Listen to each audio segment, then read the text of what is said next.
मध्य प्रदेश के चौथे चरण में चुनाव प्रचार के थमने के पहले प्रदेश के मुख्यमंत्री डॉक्टर मोहन यादव भाजपा प्रत्याशी अनिल फिरोजिया के समर्थन में रोड शो में शामिल हुए।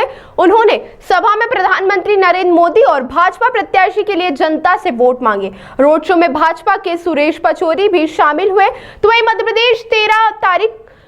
प्रदेश में 13 तारीख को चौथे चरण का मतदान होना है। उज्जैन संसदीय सीट के भाजपा प्रत्याशी के समर्थन में रोड शो करने के लिए पहुंचे थे। रोड शो में उन्होंने उज्जैन की जनता से अनिल फिरोजिया को विजय बनाने के लिए लोगों से अपील की। तो वहीं रोड शो उज्जैन के 24 खंबा माता मंदिर से शुरू हुआ तो जो गोपाल मंदिर सती गेट होते हुए कंठल चौराहे पर पहुंचा। यहाँ पर मुख्यमंत्री ने जनसभा को संबोधित करते हुए कहा कि रस्सी चल गई है, बोल नहीं गया। देश में रहकर भाजपा खिलाफ चुनाव लड़ने की बात करेंगे और पाकिस्तान से समर्थन लेते हैं। समझ में नहीं आया पाकिस्तान के समर्थन से कैसे जीतेंगे। किसकी पूछ जिसमें रखो फिर भी टेढ़ी रह जाती है, बोलते भी अच्छा नहीं लगता। मणिशंकर अय्यर कह रहे हैं कि अगर पाकिस्तान पसंद है तो वह वहीं से चुनाव लड़े, हिंदुस्तान से क्या लेना देना। अब बदलते दौर का हिंदुस्तान दिखाई दे रहा है। जब देश के प्रधानमंत्री के साथ अन्य देशों के प्रधानमंत्री के साथ सेल्फी खींचने लगते हैं तो सबके साइन 56 इंच के हो जाते हैं।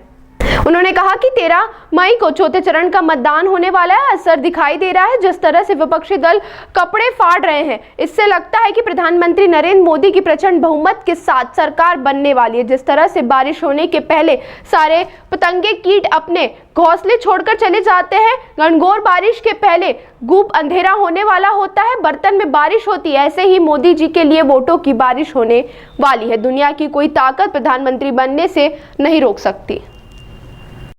लोग समझने को तैयार नहीं कि भाई अब आप कौन सी दुनिया में हो। एक मुहावरा है, रस्सी जल गई। और मैं समझता हूं कि इसको समझने के लिए इशारा काफी है। उनके इन्हीं भाषणों के कारण से देश का चुनाव, भाजपा का चुनाव प्रदेश में, देश में लड़ने की बात करेंगे और पाकिस्तान से समर्थन लेते ही समझ में नहीं आया पाकिस्तान के समर्थन से भारत में कब जीतेंगे। आज भी मैं जब भी देखो तब किसको कहते हैं, किसकी पूछ उसमें रखो और वापस टेढ़ी हो जाती है। बोलते भी अच्छा नहीं लगे लेकिन मानते ही नहीं है। जब देखो तब मणिशंकर अय्यर कह रहे पाकिस्तान। अरे भैया, पाकिस्तान से तुम्हारा क्या लेन देना? इतना ही पसंद है तो पाकिस्तान में जाके चुनाव लड़ो, हिंदुस्तान से क्या लेने देना है। हिंदुस्तान में चुनाव लड़ रहे हो ना, लेकिन हिंदुस्तान में चुनाव लड़ेंगे। ये उसी प्रकार की नादानियां करते जो लगातार काल के प्रवाह में लगातार पाकिस्तान ने देश को अस्त व्यस्त किया था। लेकिन अब बदलते दौर का हिंदुस्तान है और बदलते दौर के हिंदुस्तान के लक्षण दिखाई दे रहा है। जब भारत के प्रधानमंत्री G20 की अध्यक्षता करते हैं और विश्व के सब धनी देश मोदी जी के साथ अपनी सेल्फी खिंचाने के लिए आगे पीछे घूमते हैं तो यहाँ सब 56 इंच के सीने वाले हो जाते हैं भारतवासी। ये आनंद हमारे सामने आता है।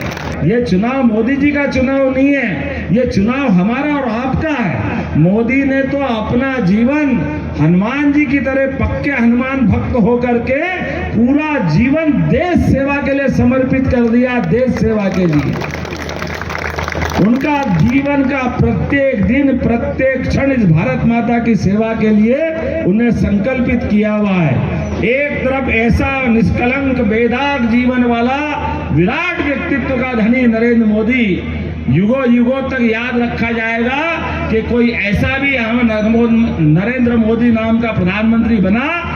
चौथा चरण का 13 मई का इलेक्शन आने वाला है। हम सब जानते हैं कि हमको परमात्मा की दया से जो आसार दिखाई दे रहे हैं, जिस प्रकार से विपक्षी दल कपड़े फाड़ते दिखाई दे रहे हैं, ये मान के चलिए नरेंद्र मोदी जी की प्रचंड बहुमत के साथ सरकार बनने वाली है। जिस प्रकार से बारिश होने के पहले सारे कीट पतंगे अपने अपने घोंसले छोड़ करके आंधी तूफान के पहले अपनी उपस्थिति दर्ज कराते हैं। उमड़ घुमड़ती घटाओं के पहले आंधी के अंधड़ आकर के बारिश की टंकार की आवाज सुनाई देते हैं। और जो घनघोर बारिश होने वाली रहती है वो घुप अंधेरा छाता है और भरपल्ले बारिश होती है। मैं बता सकता हूं मोदी जी के लिए हम और आप मिलेंगे तो ऐसे ही वोटों की बरसात होने वाली है। दुनिया की कोई ताकत अब मोदी जी को प्रधानमंत्री